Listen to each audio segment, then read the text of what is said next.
सच तो यह है कि भारत और पाकिस्तान को जो बंटवारा हुआ, उस बंटवारे के लिए आप जानते हैं कि भारत ने कितनी बड़ी कीमत चुकाई, हम भारतीयों ने कितनी बड़ी कीमत चुकाई। करीब 20 से 40 लाख लोग, उनकी जान चली गई थी। 20 से 40 लाख लोग नरसंहार का शिकार हुए थे।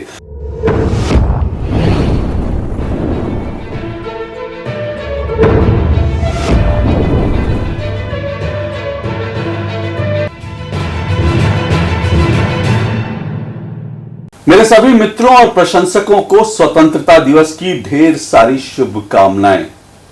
हर साल हम 15 अगस्त यानी भारत का स्वतंत्रता दिवस बहुत धूमधाम से मनाते हैं, बड़े उत्साह के साथ मनाते हैं और ऐसा स्वाभाविक भी है। बल्कि अब तो पिछले कुछ सालों से हम स्वतंत्रता दिवस के साथ, और स्वतंत्रता दिवस नहीं बल्कि उसके आसपास के कई दिन जो हैं, हम हर घर तिरंगा अभियान भी चलाते हैं, अपने घरों पर तिरंगा लहराते हैं। तो पूरे जोश उत्साह के साथ स्वतंत्रता दिवस मनाते हैं और ऐसा मनाना भी चाहिए। आखिर भारत का स्वतंत्रता दिवस है। आखिर इतनी बड़ी लड़ाई के बाद, इतने संघर्षों के बाद, इतने बलिदान देने के बाद भारत ने हजारों साल बाद जो है ये आजादी पाई थी। तो इसलिए ये आजादी का जश्न तो हमको मनाना ही चाहिए, हम मनाते भी हैं। लेकिन पिछले कुछ सालों से हम 15 अगस्त को अगर स्वतंत्रता दिवस मनाते हैं तो उससे एक दिन पहले यानी 14 अगस्त को अब हम विभाजन की विभीषिका का दिन मनाते हैं। प्रधानमंत्री नरेंद्र मोदी ने स्वतंत्रता दिवस यानी 15 अगस्त को ही लाल किले से राष्ट्र के नाम अपने संबोधन में इस बात का आह्वान किया था कि भारत हर साल 14 अगस्त को विभाजन विभीषिका दिवस के रूप में याद करे। और तब से पूरे भारत में 14 अगस्त को विभाजन विभीषिका दिवस मनाया जाता है। अब यह विभीषिका दिवस यानी विभाजन की विभीषिका दिवस जो मनाया जाता है, इसके मायने क्या हैं? दरअसल इसके मायने ये हैं कि हम उन लोगों को याद करें, उनके बलिदानों को याद करें, उस विभीषिका को याद करें जो दरअसल विभाजन में भारत ने झेली, भारत के बलिदानियों ने झेली। इस बात को हमें नहीं भूलना चाहिए कि भारत का जो 14 अगस्त को भारत और पाकिस्तान जो दो देश बन गए और भारत का विभाजन हुआ, उसकी बहुत बड़ी कीमत भारतीयों को चुकानी पड़ी थी। इतिहास में इसके बारे में बहुत कुछ दर्ज नहीं है। जो कुछ दर्ज है वो टुकड़ों टुकड़ों में दर्ज है, लेकिन जो कुछ दर्ज है वो भी हमें बचपन से कभी पढ़ाया नहीं गया। लेकिन सच तो ये है कि हमें इतिहास की किताबों में नहीं पढ़ाया गया, हमें फिल्मों में नहीं बताया गया। कुछ अगर एक दो किस्सों को छोड़ दूं तो हमको ये बताया नहीं गया, और जो कुछ हम जानते थे उसको भी हमें धीरे धीरे भूलने पर मजबूर कर दिया गया। लेकिन सच तो ये है कि भारत और पाकिस्तान को जो बंटवारा हुआ, उस बंटवारे के लिए आप जानते हैं कि भारत ने कितनी बड़ी कीमत चुकाई, हम भारतीयों ने कितनी बड़ी कीमत चुकाई।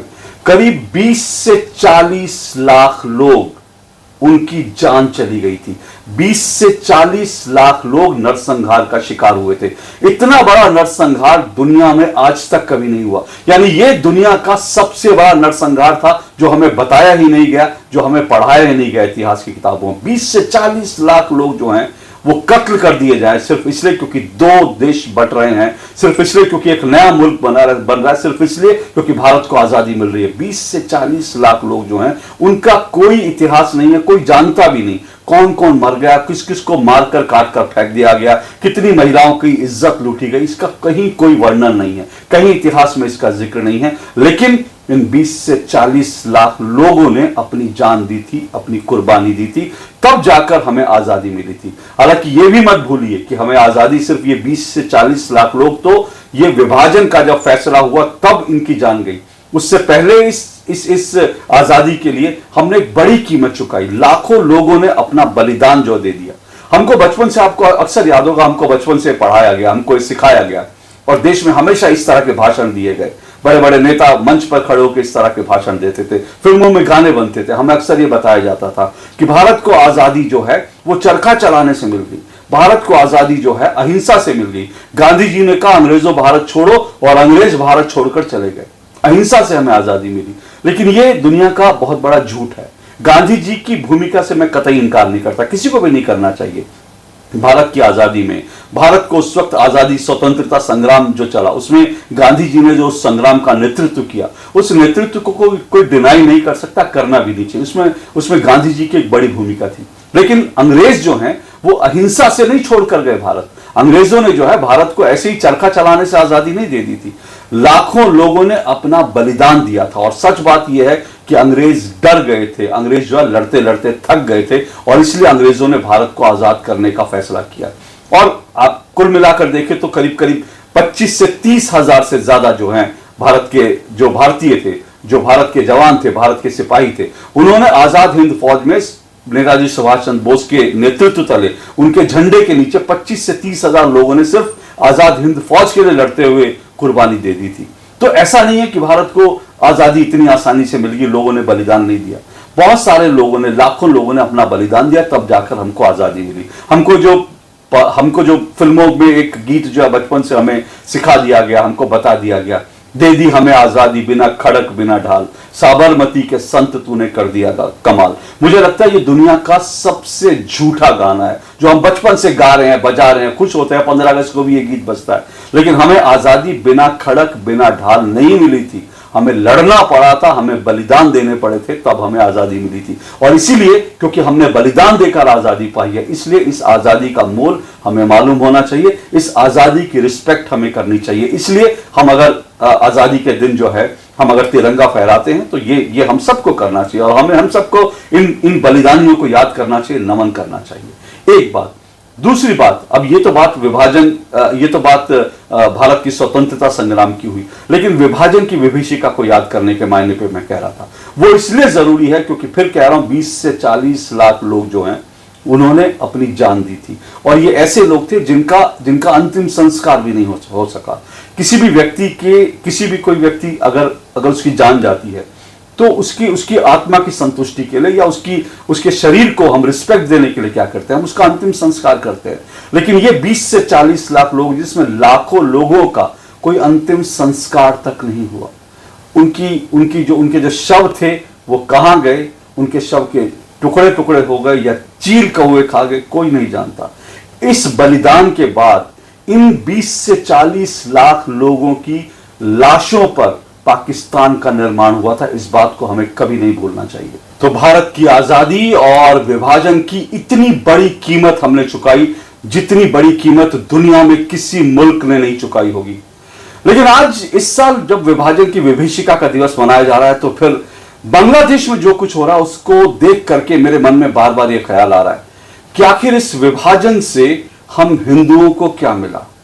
इस विभाजन से मुस्लिम देश बन गया, भारत बन गया, लेकिन हम हिंदुओं को क्या मिला। यह विचार मेरे मन में बार बार आ रहा है और यह विचार इसलिए आ रहा है क्योंकि आप जानते हैं जब विभाजन हुआ था उस वक्त जो है पाकिस्तान एक मुल्क बना, पूर्वी पाकिस्तान, पश्चिमी पाकिस्तान। और पश्चिमी पाकिस्तान अभी भी पाकिस्तान है, पूर्वी पाकिस्तान वो है जो आज बांग्लादेश कहलाता है। और इन दोनों ही जगह पर, यानी ये जो पाकिस्तान बटा था, तो यहां पर दोनों ही जगह भारत की जो हिंदू थे वो बड़ी तादाद में वहां रहते थे।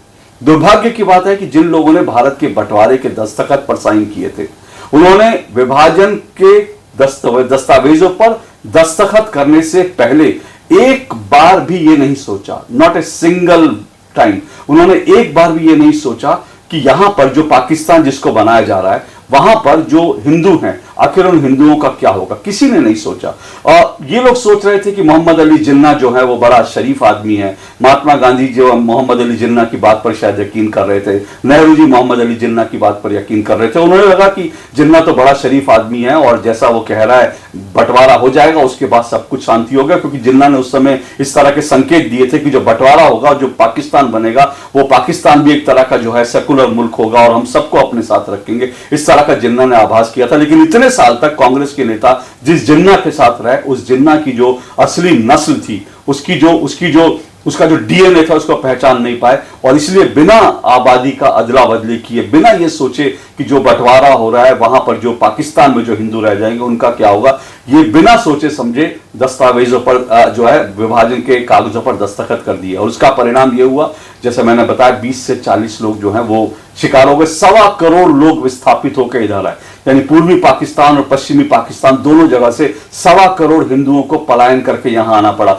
यहां से कुछ मुसलमान जरूर गए, लेकिन उतनी बड़ी तादाद नहीं थी। लेकिन जो विस्थापन था 1.25 करोड़ लोगों का था, जिसमें बड़ी तादाद हिंदुओं की थी जिन्हें वहां से छोड़ कर आना पड़ा। और उन्होंने अपनी सारी संपत्ति वहां छोड़ दी, सारी संपत्ति वहां छोड़कर यहां आ गए। लेकिन हमने क्या किया, भारत ने क्या किया? वो लोग जो हिंदू यहां पर आए थे अपनी संपत्ति छोड़कर आए थे, और यहां से कुछ मुस्लिम गए थे जो अपनी संपत्ति छोड़ के गए थे। तो भारत ने तो क्या किया, भारत ने तो जो मुसलमान यहां से छोड़कर गए उनकी संपत्ति, ज्यादातर संपत्ति जो है वक्फ के नाम कर दी कि भाई ये मुसलमानों की संपत्ति है और ये मुसलमानों की संपत्ति जो है मुस्लिम लोगों के काम ही आए। इसलिए भारत की सरकार ने, नेहरू जी की सरकार ने उस समय मुसलमानों की जो संपत्ति, जो जमीन जायदाद यहां छोड़ के गए थे, वो सब वक्फ को दे दी।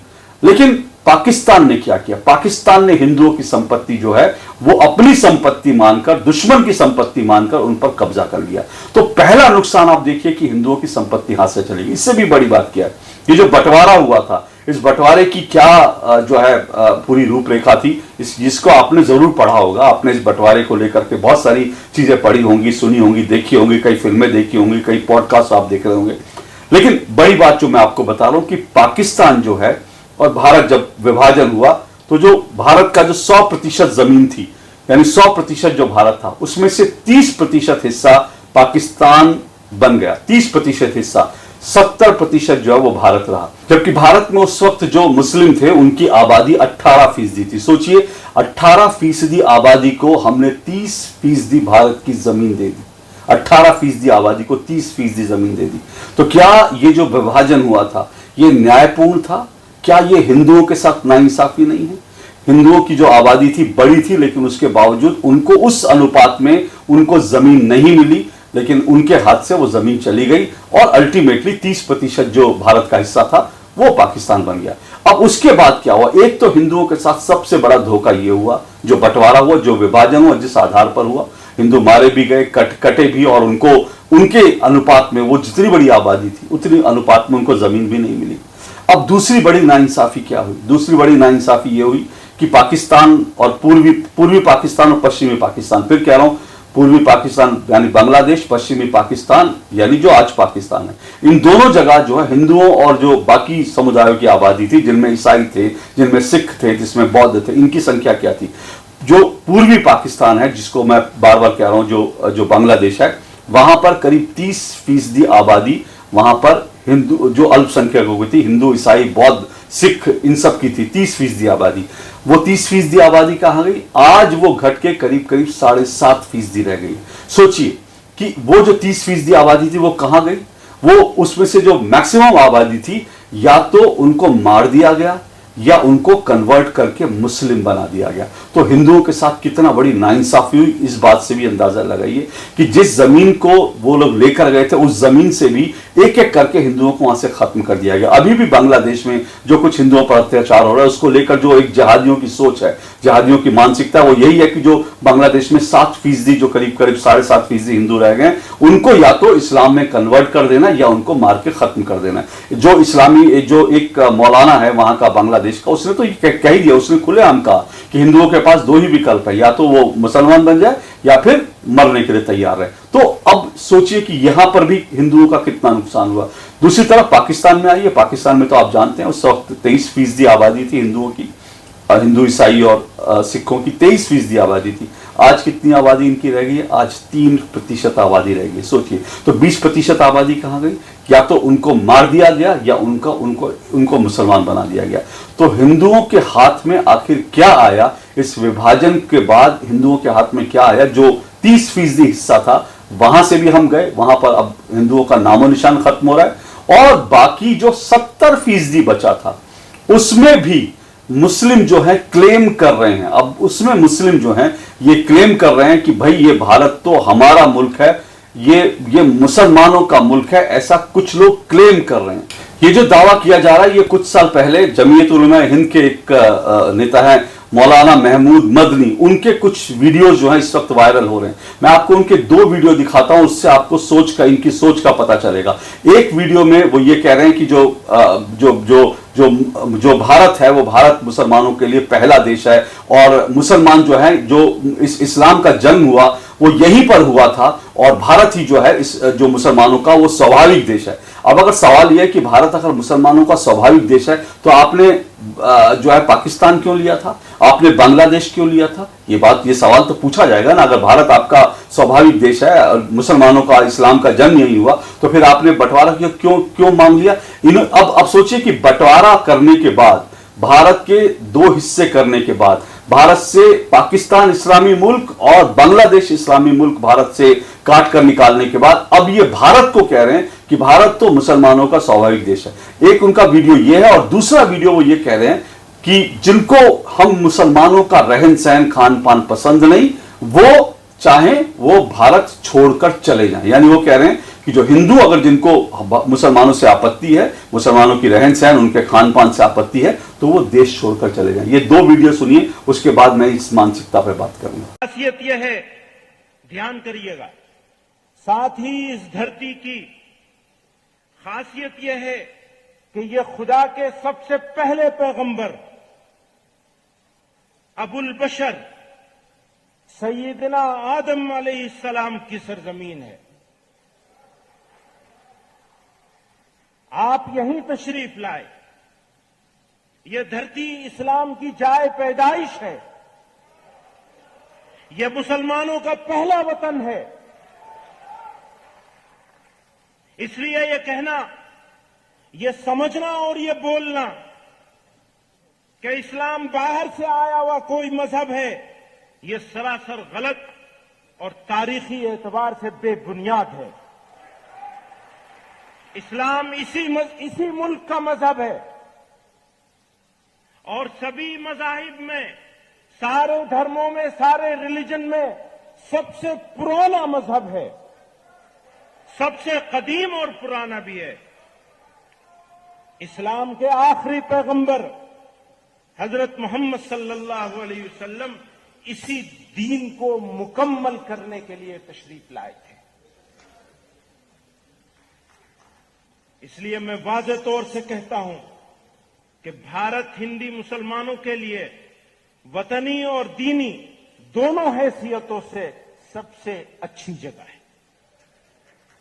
लेकिन साथ ही मुल्क हमारा है, अच्छी तरह समझ लीजिए, ये हमारा मुल्क है और जो हमारी जिम्मेदारी है इस मुल्क के लिए वो हम निभाएंगे हर हाल में इंशाअल्लाह। कोई समझौता नहीं होगा उसको। हमारा मजहब अलग है जरूर, हमारा लिबास अलग है, हमारी तहजीब भी अलग है, हमारे खाने पीने का तरीका भी अलग है। और तुमको अगर बर्दाश्त नहीं है हमारा मजहब तो तुम कहीं और चले जाओ। हालांकि महमूद मदनी के ये जो बयान थे, इसको लेकर के कुछ समय बाद जब इस पर खूब विवाद हुआ था, क्योंकि ये 2 साल पुराने हैं, जब इस पर खूब विवाद हुआ था तो उन्होंने बाकायदा माफी मांग ली थी, कहा नहीं जो है इस तरह की बयान से जो है माफी मांग ली थी। लेकिन क्या ये माफी वास्तव में दिल से मांगी गई थी या जो बात उन्होंने कही वो इनके दिल से निकली थी, ये समझने वाली बात है। इस बात को याद रखिए कि ये जो कुछ कहा गया था ये एक भरी सभा में कहा गया था और ये बात कितने मुस्लिम हैं उनके मन में बैठा दी गई होगी। तो ये जो इस वक्त खतरा है ना, मैं बार बार आपसे जो कह रहा हूं, आज जो कहने की कोशिश कर रहा हूं, वो ये कि हमको जो आजादी मिली है वो उसकी हमने बहुत बड़ी कीमत चुकाई है। अब इस आजादी को, इस देश को बचाना हमारी जिम्मेदारी है। इस देश को बचाना हम हिंदुओं की जिम्मेदारी है, इसमें कोई दो राय नहीं। मुस्लिम भी इस देश के नागरिक हैं और उनकी भी जिम्मेदारी है। लेकिन जो महमूद मदनी ने कहा था वो ये कहते हैं कि भाई आपको अगर हमसे परेशानियां हमारे खान पान रहन सहन से, हमको आपके रहन सहन खान पान से परेशानी नहीं है, आपको हमारे रहन सहन खान पान से परेशानी है। क्योंकि होता क्या है, होता यह कि जब हिंदू अपना त्योहार मनाते हैं तब उनके ऊपर पथराव किया जाता है। हिंदू जिस गौ माता को पूजते हैं, ये उसको सिर्फ हिंदुओं को टोंट करने के लिए, हिंदुओं को चोट देने के लिए उस गौ माता को ये काट कर खाते हैं। ये जो है हमारे त्योहार, हमारी हर चीज को लेकर के इस तरह की चीजें होती हैं। हम जब इन दो देशों में जो भारत के आसपास के जो इस्लामी मुल्क हैं, जो भारत से कटकर बने, वहां पर अगर जो मुसलमान प्रताड़ित करते हैं हिंदुओं को, हम अगर उनके लिए सीए लाते हैं तो उसको लेकर ये सड़क पर आके दंगे करते हैं, फसाद करते हैं और कहते हैं कि ये कानून नहीं आ सकता, मुसलमानों को भी ले आइए। तो आप एक तरफ कहते हैं कि ये जो देश आपने ले लिया वो भी आपका है, उसके बाद आप ये भी कहते हैं कि जो है भारत भी आपका देश है, जो लोग वहां पर प्रताड़ित हो रहे हैं वो भी भारत में आ जाएं और हिंदुओं के लिए कोई जगह ना बचे। ये कहां का न्याय है? ये आप सोच के देखिए कि दरअसल विभाजन की कीमत, कितनी बड़ी कीमत हम हिंदुओं ने चुकाई और आज भी चुका रहे हैं, आज भी भुगत रहे हैं। और वो हम इसलिए भुगत रहे हैं क्योंकि उस वक्त बाबा साहब भीमराव अंबेडकर की एक बात नहीं मानी गई थी। अब आप सोचेंगे बाबा साहब भीमराव अंबेडकर ने ऐसा क्या किया, ये बात शायद आप लोग जानते होंगे, लेकिन बाबा साहब भीमराव अंबेडकर ने उस वक्त ये कहा था, जब बंटवारा हो रहा था, उस वक्त उन्होंने कहा था ये बंटवारा जो हो रहा है, जो विभाजन हो रहा है, ये पूरी तरह से तब मान्य होना चाहिए कि जब आबादी की पूरी तरह से अदला बदली हो जाए। बाबा साहब भीमराव अंबेडकर बंटवारे के साथ आबादी की अदला बदली चाहते थे। आबादी की अदला बदली का मतलब क्या है? वो ये चाहते थे कि जितने मुसलमान हैं वो चले जाएं पाकिस्तान में और जितने हिंदू हैं वो भारत आ जाएं। तो ये वो चाहते थे, लेकिन पंडित नेहरू ने ये भी नहीं होने दिया और उसके कारण आज हम देखिए क्या कुछ दिन देख रहे हैं, क्या हम भुगत रहे हैं। और जबकि बड़ी बात क्या है? बड़ी बात एक ये भी है कि जो भारत का बंटवारा हुआ वो धार्मिक आधार पर हुआ था ना। आखिर धर्म के आधार पर ही भारत का विभाजन हुआ। जब धर्म के आधार पर मुसलमानों ने अपने लिए देश मांगा तो हिंदुओं को धर्म के आधार पर उनका देश क्यों नहीं मिलना चाहिए था? आपने सेकुलर का, ठीक है, आप बनाइए एक सेकुलर देश, और हिंदू तो वैसे भी सेकुलर होता है। हिंदू देश को अगर आज हम इसको उस वक्त आजादी के बाद हिंदू राष्ट्र भी घोषित कर देते तब भी ये सेकुलर देश ही होता है, क्योंकि जो सेकुलर वाद है, जो सह अस्तित्व की भावना है, वो हिंदुओं के डीएनए में। तो हिंदू राष्ट्र बनकर भी ये देश जो है वो सेकुलर ही रहता, सबका साथ सबका विकास करने वाला देश ही रहता, क्योंकि हिंदू तो इसी तरह के हैं। लेकिन आपने ये होने नहीं दिया, आबादी की अदला बदली नहीं हुई, धर्म के नाम पर विभाजन हुआ और मुस्लिम देश मिला, हिंदुओं को ठेंगा मिला, हिंदुओं को कुछ भी नहीं मिला। हम भारत में रह रहे हैं, ठीक है, हिंदुओं का देश इसको कहा जाता है, हम गर्व करते हैं भारत पर, ये सब ठीक है, लेकिन उसके बावजूद मैं कह रहा हूं हिंदुओं की बात क्या है? हिंदुओं को आज भी यहां पर जो है जिस तरह से प्रताड़ित किया जाता है, जिस तरह से जलील किया जाता है, जिस तरह से ये कहा जाता है हिंदू जो है हिंसक है, जिस तरह से ये कहा जाता है कि हिंदू जो है वो मुसलमानों को लिंच करता है, इस तरह के जो नैरेटिव झूठे चलाए जाते हैं, ये आज ये नैरेटिव दिल पर चुभते हैं। हिंदुओं को ये कहा जाता है सनातन डेंगू मलेरिया है, इसको समूल नाश कर देना चाहिए। ये सब चीजें दिल में चुभती हैं और उसके बाद लगता है कि विभाजन की इतनी बड़ी कीमत हिंदुओं ने चुकाई, उसके बावजूद हिंदुओं को आज क्या मिला, ये मन में बार बार पीड़ा उठ रही है। 1947 में जो भारत का विभाजन हुआ ना, उस विभाजन के जो कई कारण थे, उनमें एक कारण ये था कि जो लोग उस वक्त जो कांग्रेस के नेता, मुस्लिम लीग के नेता और बाकी जो तमाम लोग बैठते थे टेबलों पर बैठकर भारत का भविष्य बनाते थे, तय करते थे, उन सबको लगता था कि सांप्रदायिकता से अगर लड़ना है, और लगातार देश में दंगे हो रहे थे, सांप्रदायिक दंगे हो रहे थे, तो उनको लगता था कि सांप्रदायिकता से अगर लड़ना है, सांप्रदायिकता को खत्म करना है, इन सांप्रदायिक दंगों को खत्म करना है, तो फिर दो राष्ट्र बना देते हैं और उससे सांप्रदायिक दंगे खत्म हो जाएंगे। तो सवाल है, आपने दो राष्ट्र बना दिए लेकिन सांप्रदायिक दंगे खत्म हुए? आज भी तो हिंदू मुस्लिम दंगे होते हैं ना भारत में, आजादी के बाद से लगातार हो रहे हैं। तो आपने जिस पर्पस से, जिस दो राष्ट्र थ्योरी को माना था, जिस पर्पस से आपने एक हिंदू मुस्लिम और धर्म के नाम पर भारत का विभाजन किया था, वो पर्पस तो आपका अभी भी सॉल्व नहीं हुआ। और क्यों सॉल्व नहीं हुआ, उसके पीछे एक कारण है, और वो भी समझिए। वो कारण ये है कि ये भी आपको मालूम होना चाहिए कि दरअसल उस वक्त जो मुस्लिम लीग पार्टी बनी थी, उसको 90 से 95% भारत के मुसलमानों ने वोट किया था। 90 से 95% जो भारत के मुसलमान थे वो जिन्ना के साथ थे, और इसीलिए जब 1945-46 में जब वोटिंग हुई तो उस वोटिंग में जिन्ना की जो पार्टी थी, मुस्लिम लीग थी, जो बंटवारे की बात कर रही थी, उसको पूरे देश में जबरदस्त सफलता मिली। और तभी से जो भारत के बंटवारे का, तभी से पाकिस्तान के बनने का रास्ता साफ हुआ था, वहीं से पाकिस्तान का बीज पड़ गया था। अब आप सोचिए कि विभाजन के लिए आपने वोट किया, लेकिन उसके बावजूद भी जो है सारे मुसलमान जिन्होंने विभाजन के लिए वोट किया था, पाकिस्तान निर्माण के लिए वोट किया था, वो पाकिस्तान गए नहीं, वो भारत में ही रह गए। और सरदार पटेल उस वक्त भारत के जो गृह मंत्री थे, 1948 में उन्होंने कोलकाता में एक भाषण के दौरान ये कहा था, उन्होंने कहा था कि ये जो भारत के आप सब जितने मुसलमान हैं, वो आप ही लोग हैं जिन्होंने 90 से 95% ये आप लोग हैं जिन्होंने पाकिस्तान के निर्माण के लिए वोट किया था। लेकिन उसके बाद आप रातों रात कैसे बदल गए कि आपको भारत में ही रहना था और आपने तय कर लिया कि नहीं, भारत में रहेंगे, भारत ही अच्छा मुल्क है। यह आपने रातों रात कब कैसे तय किया, ये मेरी समझ से बाहर है। और ये किसी की भी समझ से बाहर है कि जिन लोगों ने पाकिस्तान के निर्माण के लिए वोट किया था, वो पाकिस्तान गए नहीं, भारत में ही रह गए और आज भारत को अपना मुल्क कह रहे हैं। ठीक है, भारत आपका मुल्क है, भारत तो सबका मुल्क है, लेकिन भारत अगर आपका मुल्क है तो भारत को भारत अपना मुल्क मानिए तो सही। भारत में रहकर जिहाद के नारे तो मत लगाइए, भारत में रहकर सर तन से जुदा के नारे तो मत लगाइए, भारत में रहकर ये तो मत कहिए कि जो है पाकिस्तान जिंदाबाद के नारे तो मत लगाइए। तो भारत में रहकर आतंकवाद का समर्थन तो मत कीजिए, भारत में रहकर पाकिस्तान के आतंकवाद का समर्थन तो मत कीजिए, भारत में रहकर हमास का और फिलिस्तीन के झंडे तो मत लहराइए। अगर आप भारत के नागरिक हैं तो भारत के नागरिक बनकर रहे ना, फिर ये सब क्यों? इसलिए ये सब जो चीजें इस वक्त जो भारत में हो रही हैं, बांग्लादेश में हो रही हैं, देश और दुनिया में हो रही हैं, उस सबको देख करके आज मेरा मन दुखी था और मुझे लगा कि ये सवाल उठाना चाहिए कि आखिर इस बंटवारे से, विभाजन से हम हिंदुओं को क्या मिला। ये बात आप सबको सोचनी, और मुझे लगता है अगर आप इसको सोचेंगे, गहराई से सोचेंगे, तो फिर जो है हिंदू संगठित होकर रहेगा।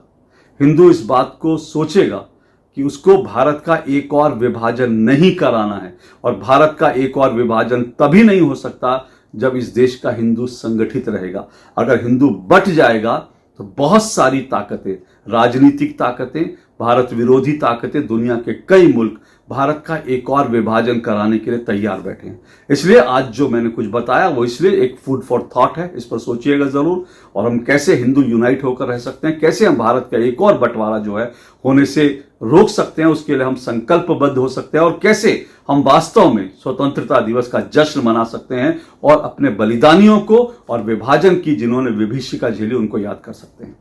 आज के लिए इतना ही। नमस्कार।